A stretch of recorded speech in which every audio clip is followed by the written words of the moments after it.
The tavern reeked of wet fur and spilled ale, but it was the silence that should have warned her.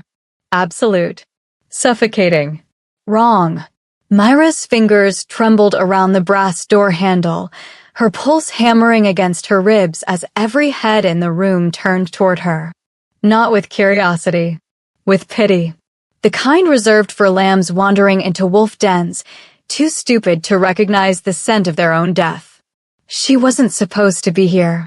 Humans didn't cross into the wandering moon after dark, not unless they had a death wish or something to prove. Mira had both. Well, Cassidy's voice dripped with mock sweetness from the corner booth, her perfectly manicured nails drumming against the scarred wooden table. The she-wolf's amber eyes gleamed with malice, her lips curved into a smile that never reached her eyes. We're waiting, little human. Or are you going to run home to your books and pretend you're brave in your stories instead? The other wolves laughed, sharp, cruel sounds that scraped against Myra's skin like claws. 6 months. 6 months since she'd moved to Shadowpine territory to care for her dying grandmother, and 6 months of being treated like prey wearing human skin. She should leave. Every instinct screamed at her to turn around, to swallow her pride, to survive another day of whispers and sidelong glances. But Mira was so damn tired of being invisible. Welcome back to the channel. Where are you watching from tonight? And please, hit that subscribe button and turn on post notifications for more stories. Mira stepped fully into the tavern, letting the door swing shut behind her with a finality that sounded like a coffin closing. The air was thick with testosterone and territorial magic, making her skin prickle with awareness. Wolves lined the bar, their eyes tracking her movement like predators calculating the weakness in wounded prey. I'm not running, Mira said, her voice steadier than she felt. She met Cassidy's gaze across the room, refusing to look away first. I'm here. What's the dare? Cassidy's smile widened, revealing 2 sharp canines. Kiss him. She pointed toward the back corner, where shadows pooled like spilled ink. Myra's breath caught. She hadn't noticed him before, hadn't seen him, which should have been impossible because he was the kind of presence that devoured light and oxygen and rational thought. He sat alone at a table carved from ancient oak, one hand wrapped around a glass of amber liquid he hadn't touched, the other resting on his thigh with the casual readiness of someone who could kill without hesitation. He didn't look up, didn't acknowledge the attention, didn't move. But the air around him vibrated with barely restrained violence, a frequency that made Myra's teeth ache and her hindbrain scream, run, run, run. He wore black, simple, expensive, tailored to a body that was all lean muscle and coiled danger. Dark hair fell across his forehead, obscuring his eyes, but she could feel his awareness like a physical touch against her skin. Rough stubble shadowed a jaw that could have been carved from granite, and his hands, gods, his hands were elegant and brutal all at once, marked with scars that told stories of survival and dominance. Even the wolves gave him space. A wide berth of empty tables surrounded him like a moat, and no one met his gaze. That's... Myra's voice dried up in her throat. That's not... What? Too scared. Cassidy leaned forward, her voice dropping to a stage whisper that carried through the entire tavern. He's just a rogue passing through. A nobody. Or are you too weak to handle even that? Liar. The word blazed through Myra's mind with crystal clarity. Cassidy was lying. She could see it in the slight tension around the she-wolf's eyes, in the way the other wolves shifted uncomfortably, in the electricity crackling through the air like a gathering storm. This wasn't a simple dare. This was a trap. But turning back now would mean 6 more months, maybe 6 more years of being treated like nothing. Of whispers and cruelty and slow, suffocating invisibility. Mira had spent her entire life being overlooked. Ordinary brown hair, ordinary brown eyes, ordinary human fragility in a world where power was everything. Her parents had died when she was 12, leaving her to bounce between foster homes where she learned to take up less space, make less noise, want less from life. She was 23 years old, and she was tired of being invisible. Fine, Mira heard herself say. The word dropped into the silence like a stone into still water, sending ripples of shock through the room. She moved before courage could desert her, her sneakers silent against the worn floorboards. The wolves parted around her, their expressions ranging from horror to anticipation to something that looked disturbingly like farewell. This is insane, her rational mind screamed. Stop. Turn around. Survive. But her feet kept moving, carrying her deeper into the shadows, closer to the man who radiated danger like other people radiated warmth.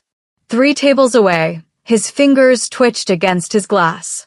2 tables away, she could smell him, cedar and smoke, and something wild that made her head spin. 1 table away, and she realized his stillness wasn't relaxation. It was control. The kind of control that came from holding back something monstrous. Mira stopped in front of his table, her heart slamming against her ribs so hard she thought it might crack bone. Up close, he was devastating, all sharp angles and barely leashed power, beautiful in the way a blade was beautiful. Deadly. Perfect. Designed to cut. Excuse me, she whispered, her voice embarrassingly breathless. Slowly, so slowly it felt like watching a predator decide whether to pounce or play, he raised his head. The world tilted sideways. His eyes were silver. Not gray, not blue, but pure liquid silver that seemed to glow in the dim light, ancient and merciless and utterly inhuman. They pinned her in place with the weight of centuries, stripping away every defense, every pretense, seeing straight through to the desperate, lonely girl beneath. A scar cut through his left eyebrow, savage and pale against tan skin. His mouth was a harsh line, neither cruel nor kind, simply unreadable. He didn't speak, didn't blink, just watched her with those impossible eyes while the air between them grew thick and charged, like the moment before lightning struck. I need to. Mira swallowed hard, her courage fracturing under that merciless stare. This is stupid. I'm sorry. I'll just... His voice stopped her mid-turn. Do it. 2 words. Barely more than a whisper. But they resonated through her bones, carrying a command that made her wolfless human body want to obey on instinct alone. Mira turned back, her mouth dry as sand. What? The dare. His lips barely moved, his expression unchanged. But something flickered behind those silver eyes, something that looked like resignation mixed with inevitability. Whatever foolish game they're playing, I can smell your fear from here. Do it quickly and leave. Before you understand what you're risking. It was the closest thing to mercy she'd heard all night. It was also a challenge. And Mira had never been good at walking away from challenges, no matter how much safer it would be. She leaned forward, her hands bracing against the table to keep from shaking. His scent wrapped around her, intoxicating and dangerous and absolutely nothing like the cologne-soaked wolves who'd mocked her for months. This was primal. Real. The smell of winter forests and hunted prey and something older than memory. I'm sorry, she breathed and pressed her lips to his. The world exploded. Not metaphorically. Not romantically. The actual physical world seemed to rupture and reform around them, magic detonating like a bomb with their kiss as ground zero. His lips were soft and hard simultaneously, cold and burning, and the instant they touched hers, Mira felt everything. The bond slammed into her like a physical force, a golden thread weaving through her chest, her soul, her very DNA, connecting her to him with a permanence that made her previous existence feel like a half-remembered dream. Mine. Something roared in the back of her mind, not her voice, not quite his, but the bond itself claiming territory in her consciousness.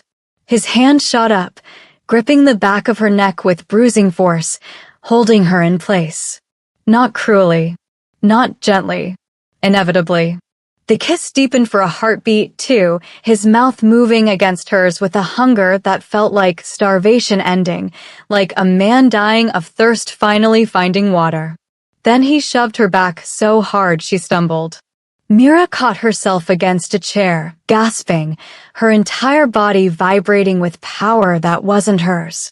The golden thread in her chest pulled taut, trying to drag her back to him, but she fought it on pure instinct. The stranger rose from his chair with lethal grace, towering over her. 6'4" of barely controlled rage, his silver eyes now blazing with light that seemed to swallow the shadows around him. "What the fuck have you done?" His voice was barely human, a growl that made every wolf in the tavern drop to their knees in submission. Behind her, Mira heard Cassidy's sharp intake of breath, heard chairs scraping as wolves scrambled backward, heard the bartender whisper 2 words that made her blood turn to ice. "Alpha King. The Alpha King." The words ricocheted through Myra's skull, refusing to make sense. Alpha King. Not just an alpha, every territory had those.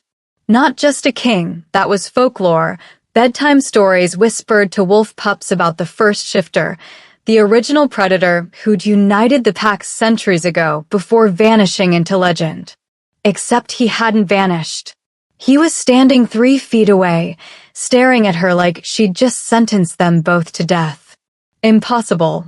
His voice was quieter now, but somehow more terrifying, the kind of calm that preceded massacres.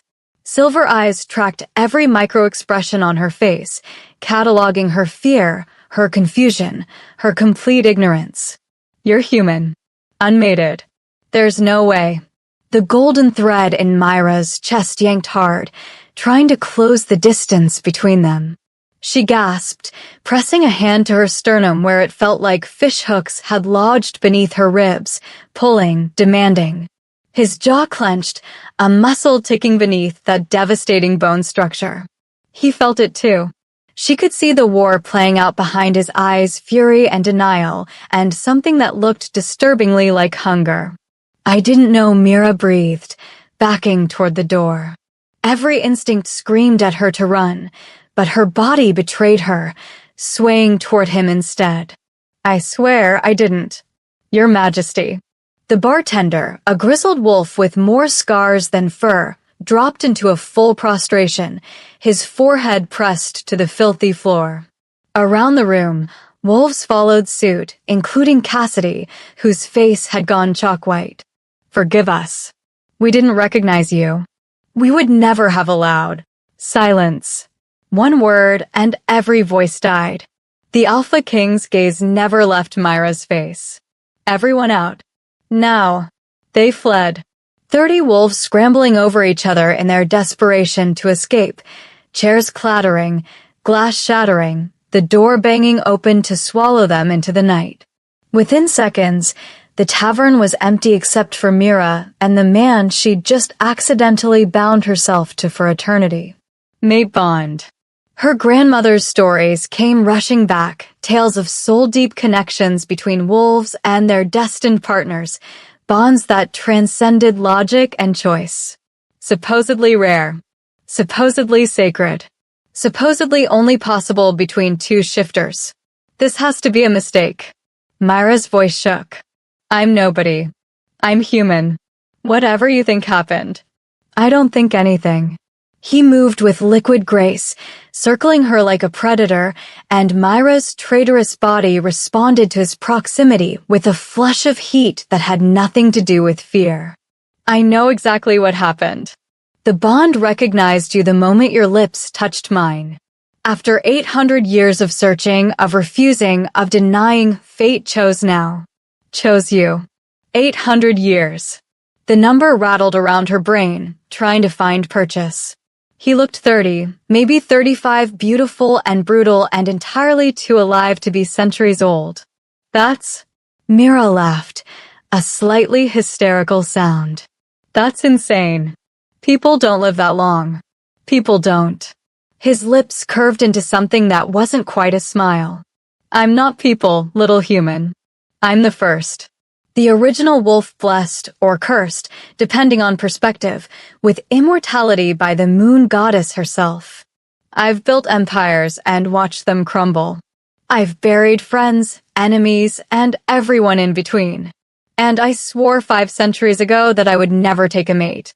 The golden thread pulsed, and Mira saw him flinch, actually flinch, like the bond had physically struck him. Why? The question escaped before she could stop it. Something ancient and agonized flickered across his face. Because everyone I love dies, and I don't. The raw pain in those words stole her breath. For just a moment, she saw past the power and violence to the man beneath, lonely, weary, carrying the weight of centuries like Atlas bearing the world. Then his expression shuddered, going cold again. It doesn't matter. What's done is done. He stalked to the bar, poured himself 3 fingers of whiskey, and downed it in one swallow. The bond is established.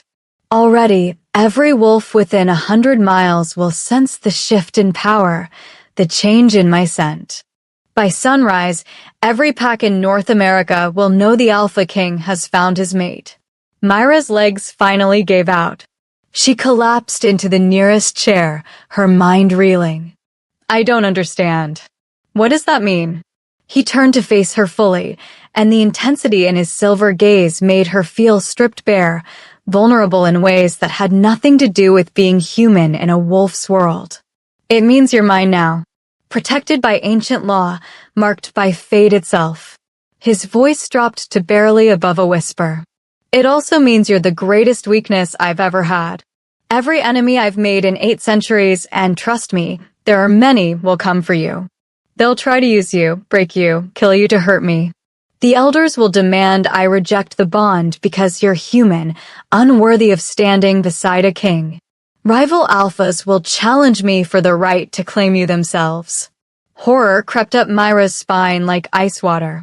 Then we break it. There has to be a way to. There isn't.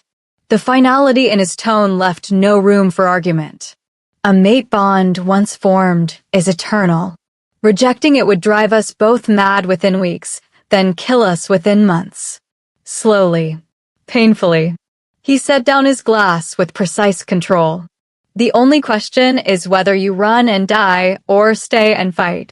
Mira stared at him, this impossible, immortal king who'd just had his entire existence upended by one reckless kiss. She should be terrified. Should be sobbing or screaming or demanding he fix this nightmare. Instead, she found herself asking, "What's your name?" He blinked, clearly not expecting the question. For the first time since she'd kissed him, something like uncertainty crossed his features. "Kieran," he said finally. "My name is Kieran Nightshade." Mira. She stood on shaking legs, squaring her shoulders even as the bond hummed between them. Mira Thorne. "And I'm not running." His eyes flashed molten silver. "Then God's help us both." Kieran moved before Myra's next breath, his hand clamping over her mouth as he hauled her against his chest. His body was granite hard, radiating heat that seared through her thin jacket, and the bond sang with approval at the contact even as terror spiked through her veins. "Don't move."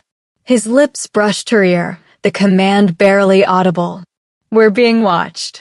Myra's eyes widened. Through the grimy tavern window, she caught movement in the darkness, shadows that moved wrong, too fluid, too purposeful. Her heart hammered against her ribs as Kieran's arm tightened around her waist, positioning her behind him with predatory efficiency. "How many?" she whispered against his palm. 7. No, 9. His voice was granite and ice. Blackthorn Pack. Mercenaries who sell their loyalty to the highest bidder. He released her mouth, but kept her pressed against his back, one hand moving to the blade she hadn't noticed strapped to his thigh. They shouldn't be in Shadowpine territory. Someone hired them. Someone who knew I was here. The accusation in his tone was clear. This is your fault. Before Mira could defend herself, the tavern door exploded inward, with splintered like matchsticks as 3 massive wolves poured through, their fur midnight black, their eyes burning amber with bloodlust. Behind them, 6 more formed a semicircle, cutting off any escape. The largest, a beast that stood nearly 5 feet at the shoulder, shifted mid-stride. Bones cracked and reformed with grotesque efficiency until a man stood where the wolf had been. Naked except for the runes carved into his skin, muscles coiled with violent promise. Alpha King. The mercenary's voice was gravel scraping over broken glass. He inclined his head in a mockery of respect, his lips peeling back to reveal elongated canines. Apologies for the intrusion, but we have business. Hand over the human, and we'll leave quietly. Kieran laughed, a sound devoid of humor that made the temperature in the room plummet. You broke into my presence, interrupted my evening, and now you're demanding I surrender my mate? Silver light began bleeding from his skin, ancient power rising to the surface. Tell me, Freddy, when did the Blackthorn Pack develop a death wish? Freddy's confidence flickered. Your mate? His gaze cut to Mira, and she saw the calculation happening behind those predatory eyes. The bond's fresh. Less than an hour old. You haven't marked her yet, haven't claimed her fully. By ancient law, she's still vulnerable. Still available. By ancient law, Kieran said softly, deadly, I could rip out your spine and wear it as a necklace, and every pack in existence would applaud me for the creativity. But you won't. Freddy's smile turned vicious. Because it would mean leaving your fragile little human unprotected. Even for you, your majesty, 9 against 1 with a liability to defend? Those aren't winning odds. The bond flared hot in Myra's chest, and she felt Kieran's rage bleeding through, not at the threat, but at the truth of it. She was his weakness now. Every second he spent protecting her was a second he couldn't fully engage. Who hired you? Kieran's voice dropped to a register that vibrated through the floorboards. Who wants her dead before I can complete the bond? Does it matter? Freddy shrugged. Half the supernatural world would pay handsomely to eliminate a human mate before she weakens the Alpha King. The Elders alone would empty their treasuries for her corpse. The Elders. Myra's blood turned to ice. Even she knew about the Council of Elders, ancient wolves who governed pack law, who'd supposedly served alongside Kieran for centuries. If his own council wanted her dead. Last chance, Kieran said, and Mira heard the wolf in his voice now, the beast straining against human skin. Leave. Now. Or I paint these walls with your entrails. Freddy's answer was to signal his pack. They attacked as one, a coordinated strike, meant to overwhelm through sheer numbers.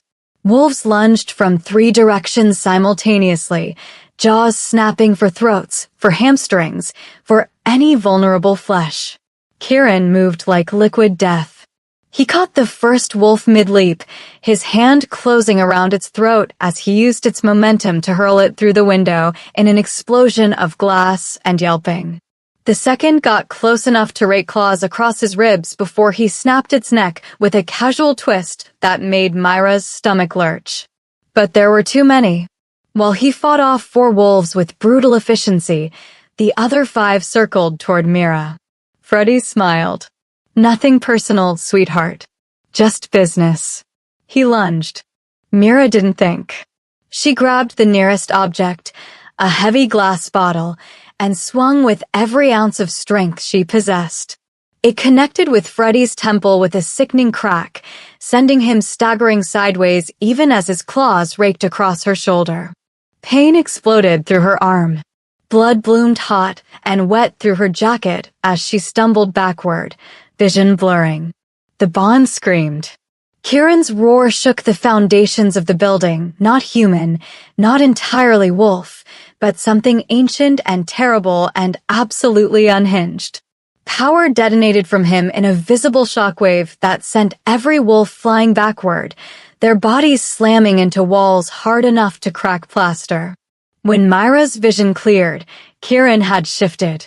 Not fully, some horrifying in-between state where his body elongated and twisted, bones cracking into new configurations, silver fur rippling across skin while his face remained disturbingly human. Claws like daggers extended from fingers that were too long, too wrong. His eyes blazed with light that hurt to look at directly. You. Touched. What's? Mine. Each word was a sentence of execution. What followed wasn't a fight. It was a massacre. Kieran moved through the mercenaries like a force of nature, tearing through flesh and bone with terrifying precision. Screams cut short. Blood sprayed in arterial arcs. Within 30 seconds, 7 wolves lay dead or dying, their bodies broken beyond any hope of healing. Freddy and one other managed to scramble through the shattered door, trailing blood and terror. Then Kieran turned to Mira, and she saw nothing human in those silver eyes, only the beast, only the bond, only savage need. He crossed the distance in 2 strides, his partially shifted hands, still tipped with claws, cupping her face with surprising gentleness. You're bleeding. I'm okay, Mira whispered, even as darkness crept in at the edges of her vision. Just a scratch. A scratch. His laugh was borderline manic as he tore open her jacket to examine the wounds. 4 parallel gashes across her shoulder, deep enough that she could see muscle. They marked you. Tried to claim you. His hands shook as human skin rippled back over fur, bones cracking as he forced himself back into human form. I'm going to hunt down every member of their bloodline and... Kieran. Myra's hand found his cheek, and the contact grounded him somehow, brought focus back to those wild eyes. I need a hospital. No hospital. He swept her into his arms with impossible gentleness, cradling her against his chest. Too exposed. Too vulnerable. I'm taking you somewhere safe. Somewhere even the elders can't reach. Where? Darkness was winning now, pulling her under despite her best efforts to stay conscious. His answer followed her down into oblivion. Home. I'm taking you to the Shadow Citadel. Mira woke to silk sheets and the scent of cedar. For one disorienting moment, she thought the entire night had been a fevered dream, the dare, the kiss, the Alpha King, the blood. Then pain lanced through her shoulder, sharp and real, and memory crashed back with brutal clarity. She bolted upright, immediately regretting it as the room spun. Easy. Kieran's voice came from the shadows near the window. He'd changed clothes, black shirt rolled to his elbows, dark pants, feet bare against marble floors that gleamed like obsidian. In the pre-dawn light filtering through floor-to-ceiling windows, he looked almost human. Almost. You've been unconscious for 6 hours. Your wounds are healing, but you need rest. Healing. Mira touched her shoulder gingerly, feeling thick bandages beneath an unfamiliar silk nightgown. How am I healing? I'm human. We don't. The bond. He moved closer, and she noticed the dark circles under his eyes, the tension in his jaw. He hadn't slept. It's already beginning to change you. Not into a wolf. That's impossible, but enhancing your natural resilience, tying your life force to mine. His expression darkened. Which means as long as I live, you'll be significantly harder to kill. It also means every wolf with functioning senses can now smell my claim on you. Mira looked around properly for the first time. The room was massive, vaulted ceilings carved with ancient runes, walls of dark stone that seemed to absorb light, furniture that looked both medieval and modern simultaneously. Through the windows, she could see a sprawling fortress perched on a mountainside, surrounded by forest that stretched to the horizon. Where are we? The Shadow Citadel. My home for the last 3 centuries. Kieran leaned against the window frame, backlit by the rising sun. It's protected by wards older than most countries. Nothing gets in without my permission. You're safe here. Safe. Mira laughed bitterly. Your own council wants me dead, mercenaries are hunting me, and I'm bonded to an immortal king who openly admitted he never wanted a mate. Forgive me if I don't feel particularly safe. Something flickered across his face, hurt, maybe, or regret. I didn't want to mate because of what it would cost them, not because. He stopped, jaw clenching. It doesn't matter. What matters is keeping you alive long enough to complete the bond. Completed how? His eyes met hers, silver and intense. The claiming mark. I need to bite you during. He cleared his throat. During intimacy. It's the final step that fully establishes you as my mate, makes you untouchable by pack law. Until then, you're vulnerable. Contested. Heat flooded Myra's cheeks. So we have to, and you have to. Yes. His voice had gone rough. Soon. Every day we wait makes you a bigger target. A knock at the door interrupted the charged silence.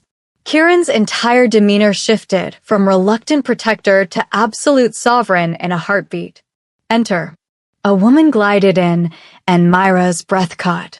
She was stunning, silver hair cascading down her back, violet eyes sharp with intelligence, wearing a gown that looked like it cost more than Myra's entire existence. Power radiated from her in waves that made the air shimmer.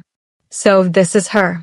The woman circled the bed like a shark, studying Mira with undisguised disdain. The human who managed to trap the Alpha King with a single kiss. I'd be impressed if I wasn't so appalled. Lina. Warning threaded through Kieran's tone. Mind your tongue. Why? She needs to understand what she stepped into. Lina stopped at the foot of the bed, her smile cold. I'm Lina Silverthorn, High Priestess of the Moon Temple and Kieran's oldest living friend. I've known him for 600 years, fought beside him, bled for him. And in all that time, I've never seen him as vulnerable as he is right now. Lina. No, she deserves the truth. The priestess's violet eyes never left Myra's face. The bond makes him weaker. Every protective instinct, every moment of distraction, every decision filtered through keeping you safe, it compromises his judgment. The elders aren't wrong to fear it. A weakened Alpha King means instability for every pack in existence. Myra's chest tightened. I didn't ask for this. No one ever does. Lina's expression softened fractionally. But fate doesn't care about our desires. The question is, what will you do now? Will you be the weakness that destroys him, or will you find the strength to stand beside him? That's enough. Kieran crossed the room in 3 strides, positioning himself between Mira and the priestess. Why are you really here, Lina? The priestess's playful demeanor evaporated. The Council of Elders has called an emergency convocation. They're demanding you appear before them within 48 hours to explain the bonding and submit your mate for evaluation. Evaluation. Kieran's voice dropped to a lethal whisper. What they mean is judgment. Execution. They're within their rights by ancient law. An Alpha King's mate must be approved by the Council, must prove themselves worthy of standing beside. I don't give a fuck about their approval. Power crackled around Kieran, making the air taste like ozone. She's mine. Mine to protect, mine to claim, mine to. Kieran. Myra's voice cut through his rage. She climbed out of bed despite the pain, despite her fear, and walked to him on shaking legs. If I don't go, what happens? Lina answered when Kieran wouldn't. Civil war. Pacts will fracture between those loyal to the Alpha King and those loyal to the Council. Thousands will die. Myra's hand found Kieran's arm, and she felt the tension coiled in his muscles.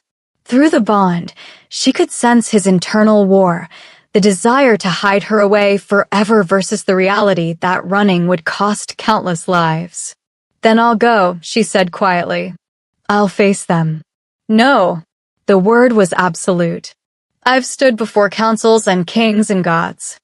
I've survived 8 centuries of politics and betrayal. But I will not serve you up to those ancient bastards like a sacrifice. You don't have a choice. Mira met his silver gaze, finding courage she didn't know she possessed. We don't have a choice. If there's even a chance I can prove myself worthy, you're already worthy. His hands cupped her face with devastating gentleness. You're brave and stubborn, and you cracked a mercenary's skull to defend yourself. You're more than worthy. It's them who need to prove they deserve to even breathe the same air as you. The raw sincerity in his voice made her heart stutter. This wasn't the cold, controlled king from the tavern. This was something real and unguarded and terrifying in its intensity. 48 hours, Lioness said softly. Use them wisely. She left, and Mira was alone with an immortal king who looked at her like she was simultaneously his salvation and his doom. Teach me, Mira whispered. You have 2 days. Teach me how to survive in your world. Kieran's thumb traced her cheekbone. And if teaching you isn't enough, then we'll face whatever comes together. His forehead dropped to hers, and through the bond, she felt his decision crystallize. Then we start now. 24 hours until the convocation, and Mira was drowning. Not literally, though the combat training Kieran had put her through made drowning seem merciful by comparison. She collapsed onto the training room floor, every muscle screaming, lungs burning as she gasped for air. Again. Kieran stood over her, not even winded despite the past 3 hours of relentless drilling. An elder wolf won't give you time to catch your breath. They'll use your exhaustion against you. I'm human, Mira panted, glaring up at him. You can't expect me to move like a wolf. No, I expect you to move smarter. He extended a hand, and despite her resentment, she took it. His grip was warm, steady, and when he pulled her up, she stumbled into his chest. For a moment, neither moved. The bond hummed between them, hungry and impatient, demanding completion. Kieran stepped back first, jaw tight. You cannot fight them, but you can outthink them. Use their arrogance, their assumptions about human weakness. His silver eyes searched her face. Show me what you've learned. Before Mira could respond, the training room doors burst open. Lioness swept in, her expression grim, followed by a man Mira hadn't seen before, tall, golden-haired, with eyes like chips of blue ice and a smile that never reached them. Kieran. The man's voice was smooth, cultured, dangerous. Still playing soldier with your pet human? How domestic. Kieran's entire body went rigid. Thomas. You're not welcome in my territory. Technically, I was invited. Thomas pulled a sealed letter from his coat, the wax stamped with a crescent moon. By the Council of Elders themselves. They've appointed me as, let's call it neutral arbiter for tomorrow's proceedings. Neutral. Kieran laughed, the sound sharp enough to cut. You've wanted my crown for 3 centuries. There's nothing neutral about you. Myra's instincts screamed warnings. Thomas Ashenfang, she recognized the name from her grandmother's stories. Second oldest alpha alive, ruler of the Northern Territories, and according to legend, Kieran's only real rival for dominance. Still bitter about Vienna? Thomas's smile widened. That was 100 years ago, old friend.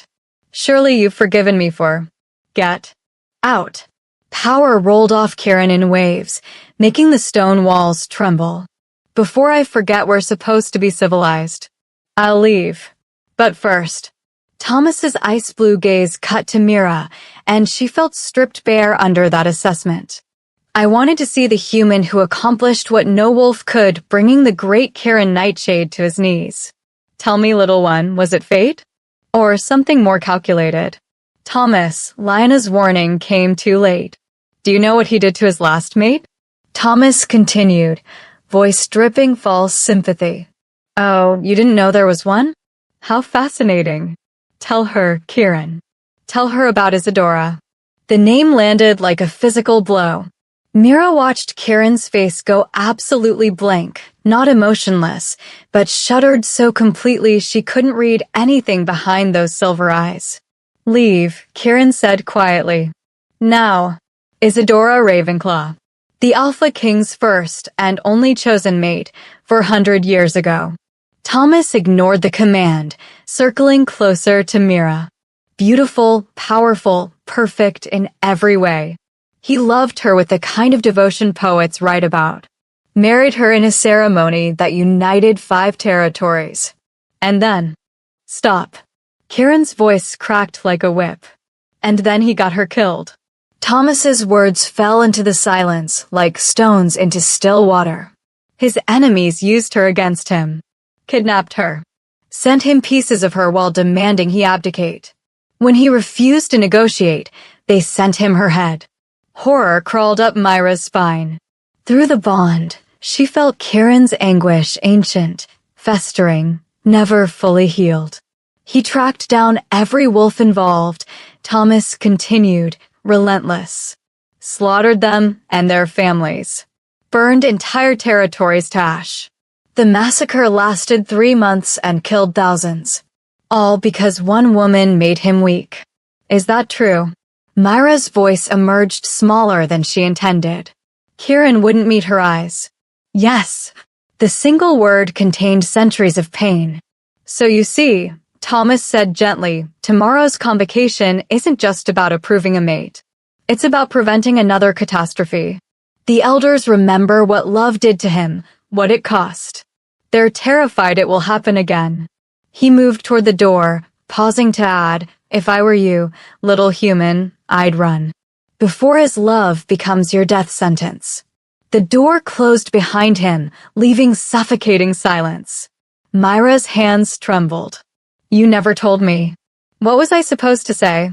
Kieran finally looked at her, and the raw agony in his expression stole her breath. That I already destroyed one mate through my arrogance? That loving me comes with a target on your back and blood on your hands? That I swore I'd never put anyone through that again, and then fate decided to make a mockery of that vow. You could have trusted me with the truth. I was protecting you from the truth. His shout echoed off stone walls. Every second I delay completing the bond puts you in danger. Every moment I hesitate gives my enemies time to strike. But how could I ask you to accept my mark knowing what it cost Isadora? Knowing that claiming you might be signing your death warrant. Tears burned Myra's eyes. So what now? We just give up? Let the elders execute me to prevent history from repeating. Kieran crossed to her in 2 strides, gripping her shoulders. I will burn the world to ash before I let them touch you. I will challenge every elder, every alpha, every wolf who thinks they have a say in our bond. I will. You'll start another war. Myra's voice broke. More death. More blood. All because of me. No. His forehead pressed to hers. Because of a broken system that values power over love, that punishes vulnerability, that would rather see me alone and miserable than risk me being human for once in 800 years. Through their bond, Mira felt his desperation, his rage, his bone-deep terror of losing her the way he'd lost Isadora. She also felt something else, something he maybe didn't recognize yet. Hope. Fragile and new, but real. Then we change the system, she whispered. Tomorrow, we don't just defend ourselves. We challenge everything. Show them that I'm not Isadora. You're not the same king you were 4 centuries ago, and this bond isn't a weakness. And if they don't listen? Mira pulled back enough to meet his eyes. Then we make them. For the first time since Thomas's revelation, Kieran smiled, small, genuine, and absolutely devastating. You're either incredibly brave or incredibly foolish. Can't I be both? His laugh was quiet, almost surprised. Then his expression shifted, silver eyes darkening with intent. We should complete the bond. Tonight. Before tomorrow's chaos. Heat flooded through her. Is that what you want? Or what you think we should do? Both. His thumb traced her lower lip. I want you, Mira Thorne. Not because fate demands it.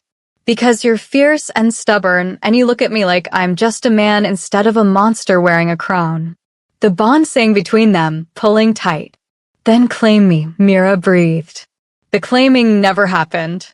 Kieran's lips had barely brushed hers when alarm shattered the moment. Ancient wards screaming violation, magic tearing through the citadel's defenses like claws through silk. He pulled away, silver eyes blazing with lethal focus. Stay here. He was already moving toward the door.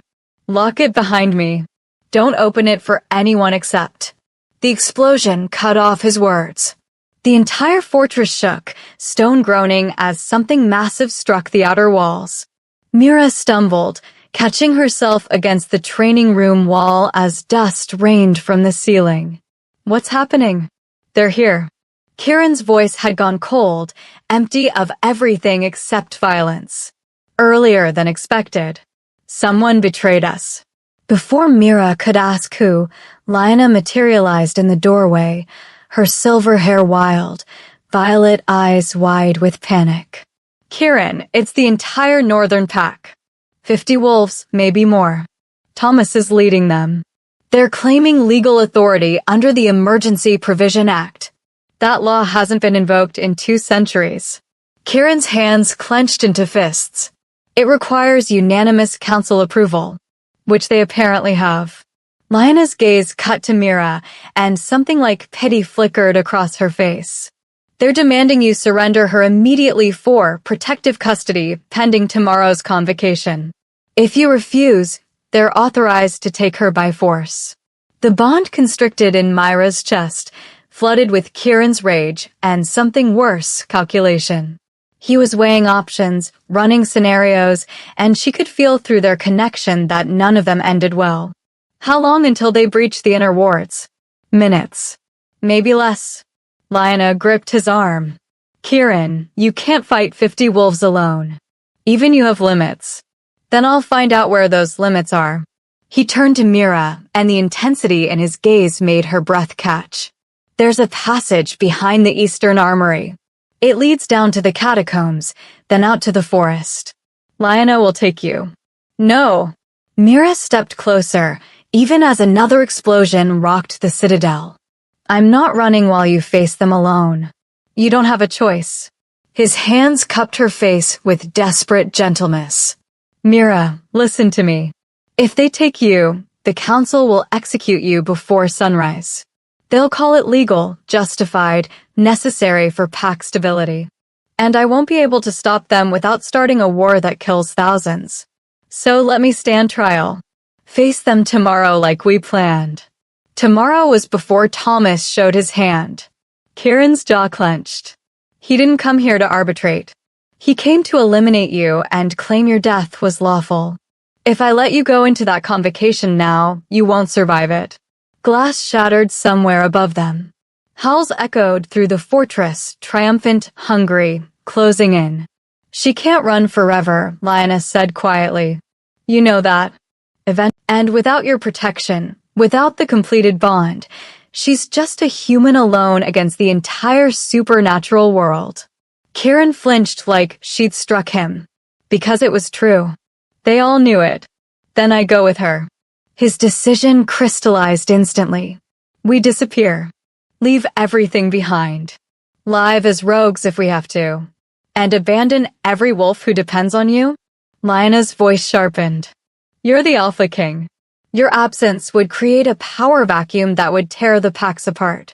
Thomas would seize control within weeks, and you know what kind of king he'd be. I don't care. The words came out raw, anguished. I won't lose her. Not like Isadora. Not again. Myra's heart shattered at the desperation in his voice. Through the bond, she felt everything, his love, his terror, his willingness to burn his entire world to keep her safe.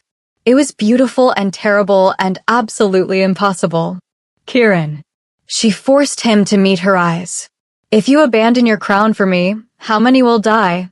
How many innocents will suffer under Thomas's rule? I don't. Hundreds?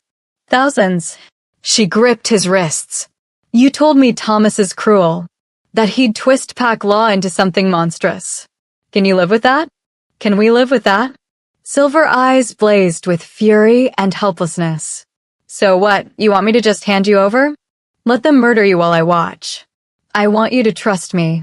Mira pulled his hands to her chest, where her heart hammered against her ribs. Trust that I'm stronger than you think. Trust that tomorrow, I'll find a way to survive long enough for you two. The doors exploded inward.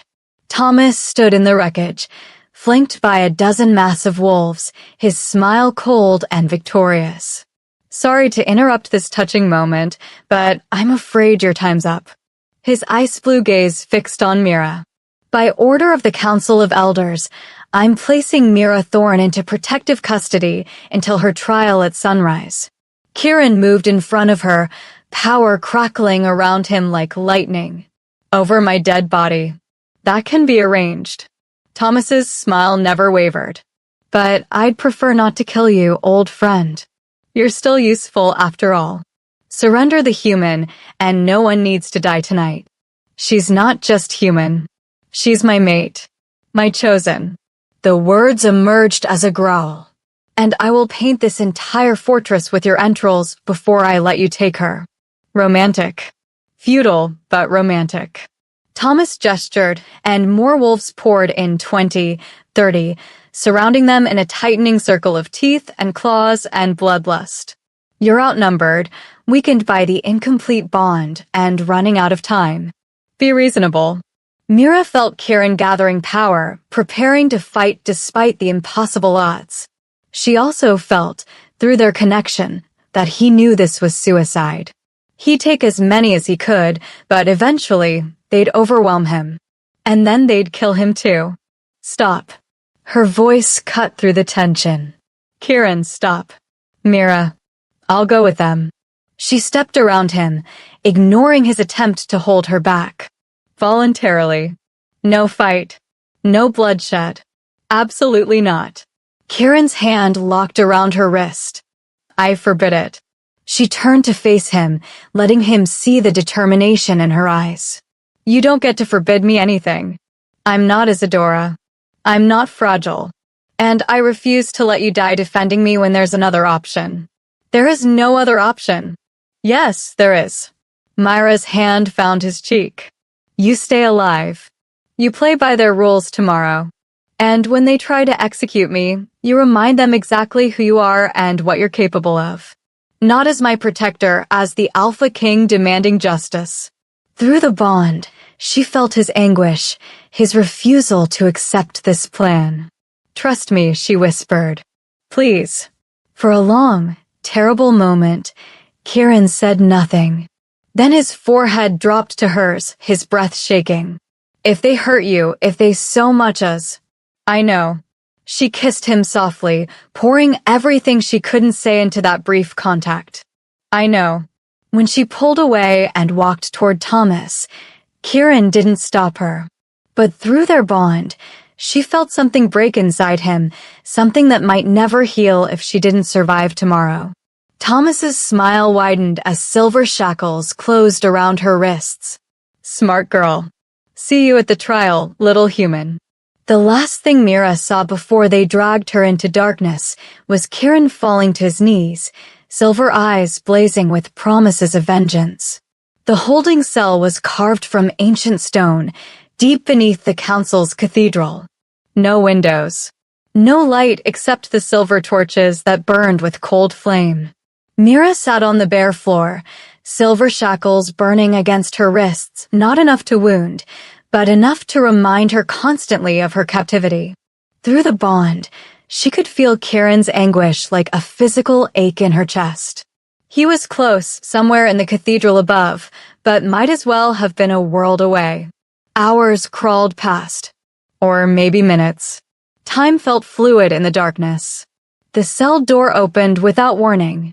Mira scrambled to her feet, expecting guards or Thomas's mocking smile. Instead, Lioness slipped inside, her violet eyes sharp and urgent. We don't have much time. The priestess moved with silent efficiency, pulling a small vial from her robes. Drink this.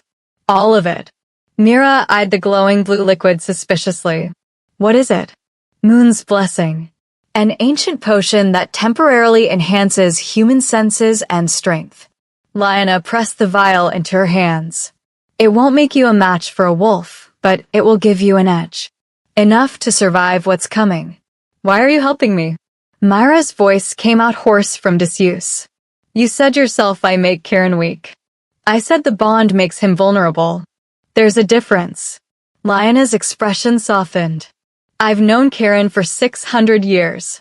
I watched Isadora's death destroy him, watched him close off every emotion except duty and rage. I never thought I'd see him truly feel again. She paused. Then you kissed him in that tavern, and I saw something in his eyes I thought was dead forever. Hope. Tears burned Myra's throat. They're going to kill me tomorrow. Hope won't stop that. No, but you will. Lyanna gripped her shoulders. Listen carefully. The trial isn't about justice, it's theater. The elders have already decided you're guilty. But there's an ancient law, older even than the council itself. The right of challenge. Challenge. If you can prove your worth through trial by combat, no elder can touch you. It's pack law, sacred and unbreakable. Lyanna's eyes blazed with intensity. You challenge the council. You don't have to beat them. You have to survive. Lyanna pulled out a small silver dagger, pressing it into Myra's palm. 3 minutes. That's all.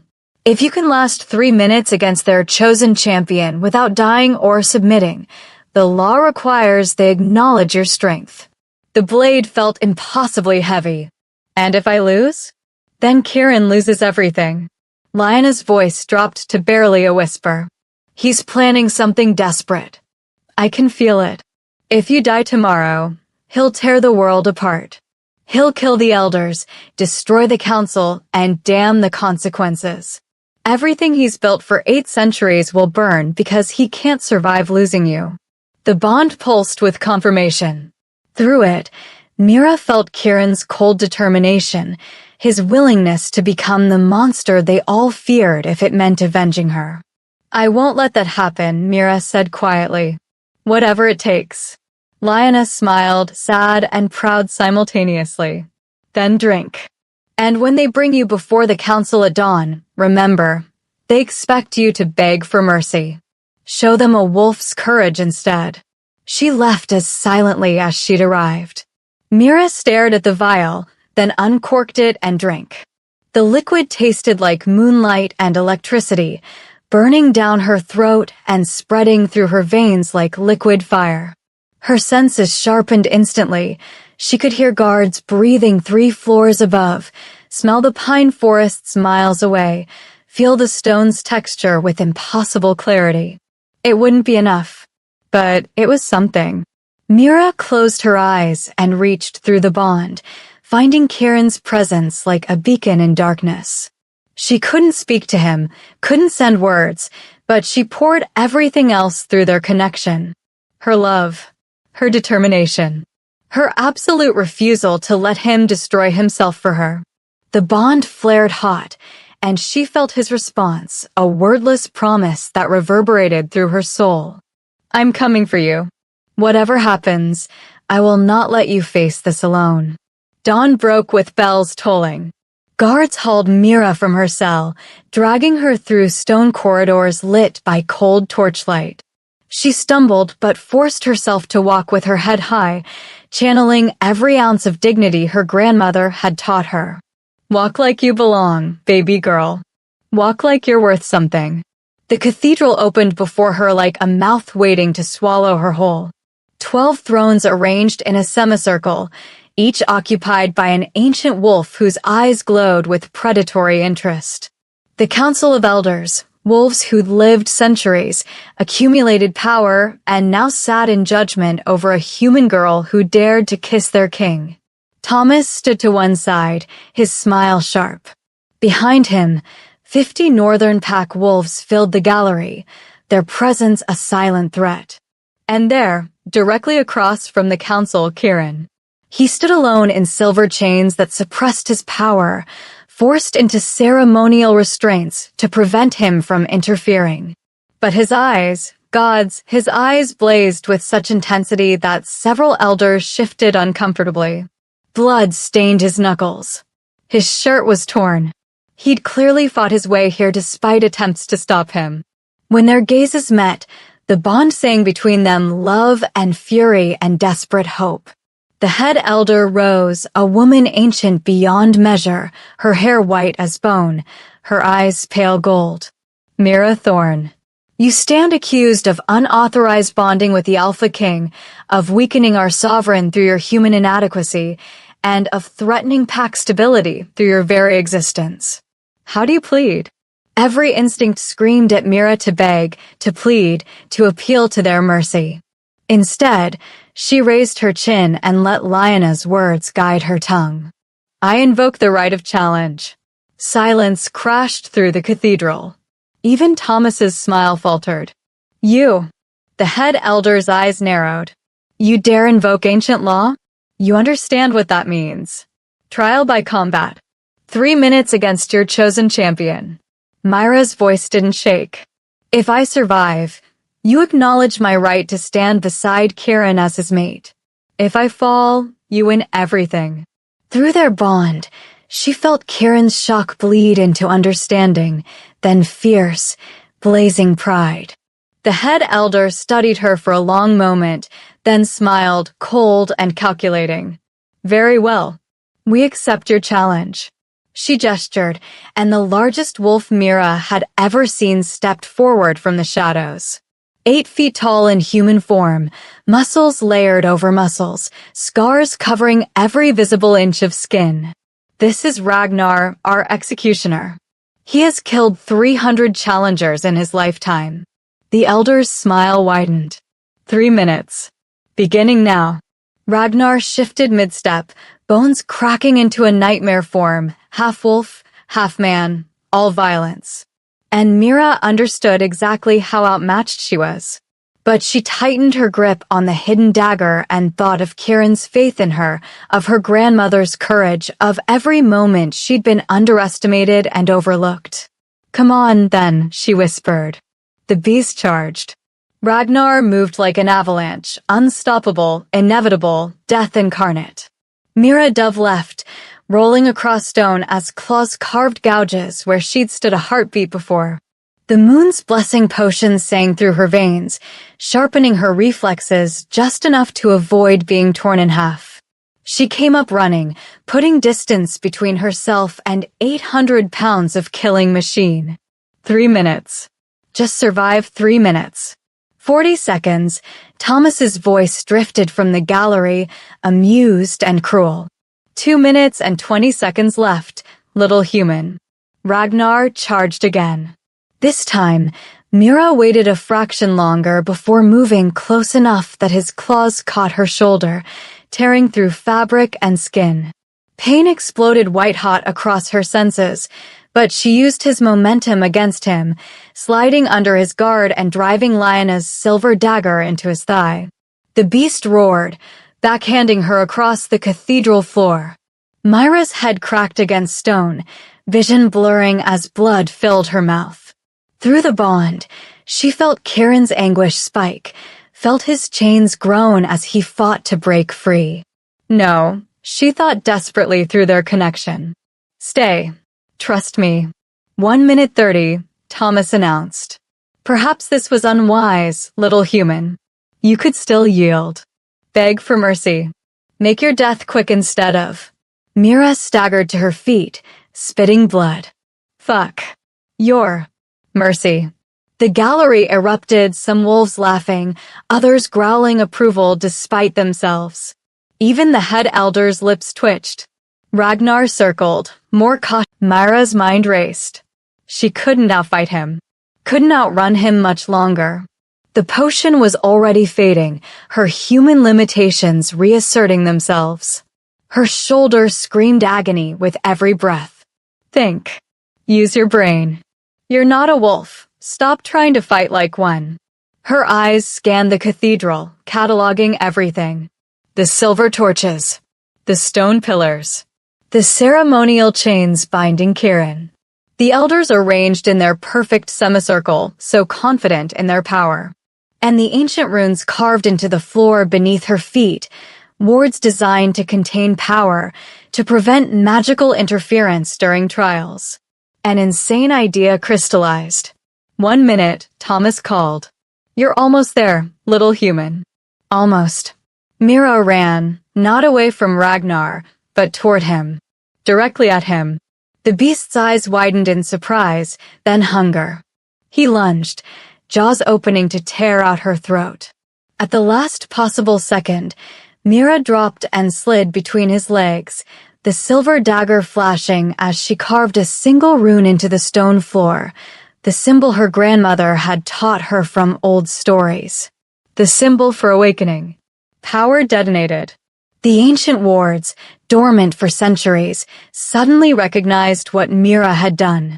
They'd been designed to suppress supernatural power during trials, but she was human. Her blood on stone, her desperation, her connection to Kieran through the bond, it created a loophole the ancient magic couldn't resist. The wards inverted. Instead of suppressing power, they amplified it. Specifically, they amplified the mate bond, the only supernatural force flowing through Myra's veins. Kieran's chains shattered. Power exploded from him in a shockwave that made the cathedral walls crack. The ceremonial restraints hadn't just been holding him back, they'd been bottling up 800 years of accumulated strength, condensed and compressed. Now unleashed, his presence filled the space like a physical force, driving even the elders to their knees. Enough. His voice shook the foundations, no longer entirely human. Silver light bled from his eyes, his skin, transforming him into something ancient and terrifying and absolutely sovereign. Ragnar froze mid-strike, instinct overriding bloodlust. Every wolf in the cathedral, including Thomas, dropped into submission postures, unable to resist the absolute dominance radiating from their king. 30 seconds, Kieran said quietly, appearing beside Mira in a blur of impossible speed. His hand closed around Ragnar's throat, lifting the massive executioner off his feet like he weighed nothing. She survived 30 seconds longer than required. The challenge is won. The head elder struggled to speak against the weight of his power. That's not how. Ancient law. Lyanna's voice rang clear as she stepped forward, a massive tome in her hands. The rite of challenge requires survival through combat skill or through demonstrating supernatural cunning that proves the challenger's worth. She turned pages, finger landing on ancient text. Mira Thorne used her bond, her intelligence, and the cathedral's own wards against her opponent. By the law's exact wording, she has proven herself. Silence crashed through the space. Thomas recovered first, his smile vicious. Clever. But it doesn't matter. She's still human. Still weak. One lucky trick doesn't. Doesn't what? Kieran released Ragnar, letting the executioner collapse gasping to the floor. He turned to face the council, Mira tucked against his side despite her wounds. Doesn't prove she's resourceful? Brave? Smarter than every wolf in this room who assumed human meant helpless. Power crackled around him. I've lived 8 centuries. I've seen empires rise and fall. And I've never met anyone, wolf or human, with more courage than this woman. His hand cupped Myra's face with infinite gentleness, the contrast to his barely leashed violence almost absurd. She didn't just survive your test. She beat it using her mind instead of her teeth. That's not weakness. That's evolution. The head elder rose slowly, her ancient eyes unreadable. You speak well, Alpha King. But the law is clear. If we approve this bonding, it sets precedent. Other humans could claim mate bonds. Our bloodlines could be diluted. The pack structure could change. Kieran's voice dropped to something almost gentle. Could grow stronger through diversity instead of stagnation. Could stop worshipping tradition over progress. He paused. I'm not asking your permission anymore, counselor. I'm telling you. Mira Thorne is my mate. She has proven her worth by your own laws. And if you try to execute her now, you'll have to execute me first. We could, Thomas said quietly, kill you both. Start fresh with a new Alpha King who understands the importance of. Try it. Kieran's smile was all teeth. Please, give me an excuse. For a long moment, no one moved. The tension stretched taut enough to snap. Then the head elder did something unexpected. She laughed. You're right. She sank back onto her throne, suddenly looking every one of her 1,000 years. We've become so obsessed with preserving the past that we forgot how to build the future. The girl proved herself. The bond is legitimate. And perhaps, she smiled, tired but genuine. Perhaps it's time the wolves learn to adapt. You can't be serious, Thomas started. Silence. The elder's voice cracked like a whip. The challenge is won. The bonding is approved. Any wolf who disputes this decision can take it up with the Alpha King personally. No one spoke. Kieran's arms tightened around Mira, and through their bond, she felt his relief, his love, his absolute determination to never let her go. It's over, he murmured against her hair. You're safe. But Mira was looking at Thomas's face, at the cold fury carefully masked behind diplomatic neutrality, and knew with absolute certainty that nothing was over. Not yet. The claiming happened under moonlight in Kieran's private chambers high in the Shadow Citadel. They'd returned immediately after the trial, neither willing to spend another moment surrounded by politics and power plays. Myra's wounds had been tended by the Citadel's healers' silver salve that smelled like starlight and burned like hope, knitting torn flesh back together with supernatural efficiency. Now she stood by the window, watching the forest stretch endlessly below, feeling the bond hum with anticipation between them. Having second thoughts?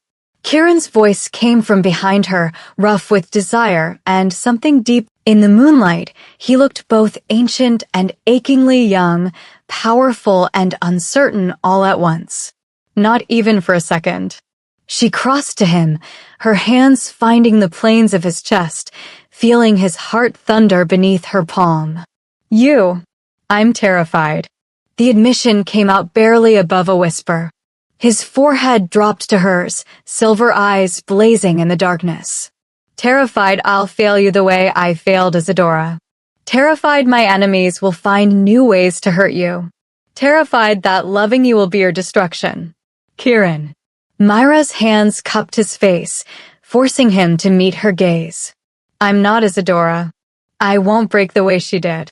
And you're not the same king who lost her. You're smarter now, more careful, more aware of the cost of your choices. She smiled softly. Besides, I'm the girl who cracked an executioner's skull with her brain and survived the Council of Elders. I think I can handle whatever comes next. His laugh was quiet, almost surprised. You're absolutely insane, says the immortal Wolf King who just threatened to murder his entire council for me. She pulled him closer. Now stop stalling and claim your mate. The last thread of his control snapped. Kieran's mouth crashed against hers with 800 years of loneliness and hunger and desperate need. His hands were everywhere, tangling in her hair, sliding down her spine, pulling her impossibly closer as if he could merge their bodies through sheer will alone. Mira matched his intensity, pouring everything through the bond, her love, her trust, her absolute certainty that this was right despite the insanity of how they'd started. Her fingers traced the scars on his chest, learning the map of his survival, claiming every inch of him the way he was claiming her. They moved together toward the bed, shedding the last barriers between them, fabric and fear and the weight of their respective pasts. When skin finally met skin, the bond flared so bright it was visible, golden light weaving around them like living threads. Last chance, Kieran breathed against her throat, his canines lengthening in anticipation. Once I mark you, there's no going back. You'll be mine forever, bound to an immortal king, tied to his wars and his enemies and his impossible life. Good. Mira arched beneath him, baring her throat in complete trust. Because you're mine too. Forever. No more running from connection. No more pretending you don't need anyone. Her voice dropped to a fierce whisper. Mark me, Kieran Nightshade. Make me yours. His bite was pleasure and pain merged into something transcendent. The moment his canines pierced her throat, The bond exploded, not breaking, but completing, weaving their souls together so thoroughly that Mira couldn't tell where she ended and he began. She felt his love crash through her like a tidal wave, 800 years of emotion finally unleashed.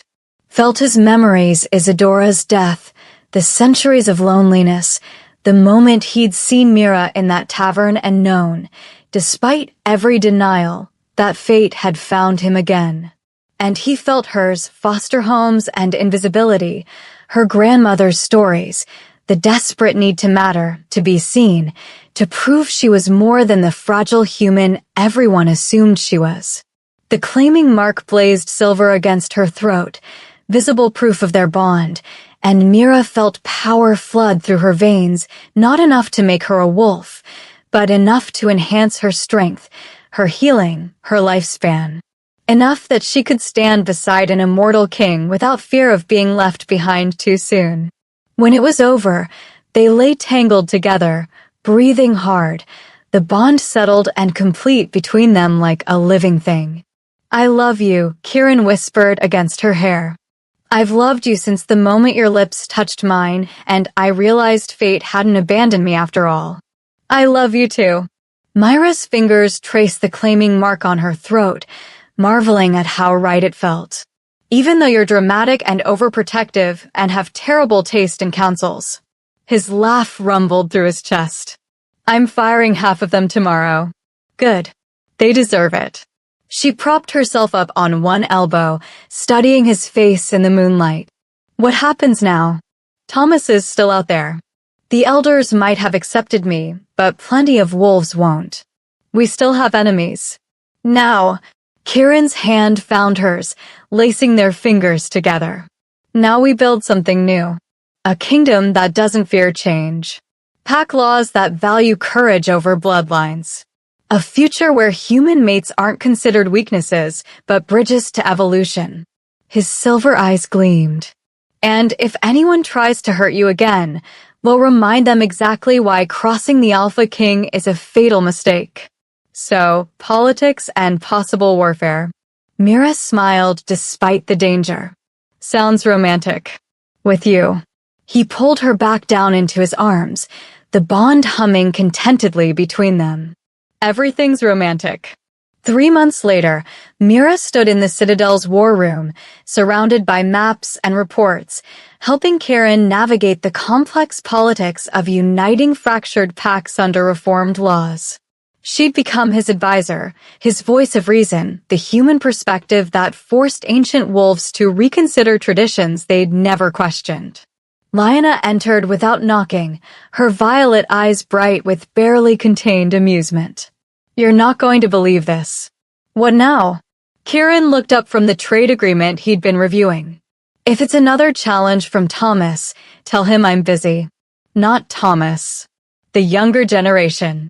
Lyanna's smile widened. "Apparently, 3 more wolves have bonded with human mates in the past month. They're calling it the Mira effect, claiming if the Alpha King's human mate could survive the Council of Elders, their mates deserve the same respect." Myra's jaw dropped. 3? Already? 5, actually. 2 more petitioned this morning. Lyanna leaned against the table. "You're starting a revolution, little human." The old wolves are furious, but the young ones? They're embracing change faster than anyone expected. Kieran's hand found Myra's, squeezing gently. Through their bond, she felt his pride, his love, his absolute certainty that choosing her had been the best decision of his 800-year existence. "Good," he said quietly. "It's about time the wolves learned that strength comes in many forms." Mira looked out the window at the forest stretching endlessly below, at the kingdom they were slowly, carefully rebuilding into something better. She thought about the scared girl who'd walked into a tavern on a dare, desperate to prove she mattered. She'd wanted to be seen, to be more than invisible. Now she stood beside a king, helping reshape an entire world, bound by a love that had survived councils and assassins and 8 centuries of loneliness. "Hey," Kieran murmured, pulling her attention back to him. "Where'd you go?" Mira smiled, rising on her toes to kiss him softly. Just thinking about how one reckless kiss changed everything. His arms wrapped around her, solid and sure and home. Best dare you ever took. Second best, she corrected. The best dare was choosing to stay. Through the windows, the moon rose full and bright over the Shadow Citadel, blessing the Alpha King and his human mate, the impossible bond that became a legend, the weakness that became strength, the kiss that awakened not just a king, but an entire world to new possibilities. And in the forest below, wolves howled not in challenge or threat, but in celebration of a future finally, beautifully beginning. Thank you for watching, beautiful souls.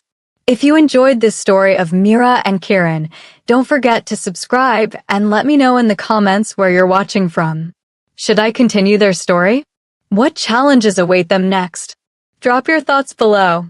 Until next time, may you all find your own Alpha King.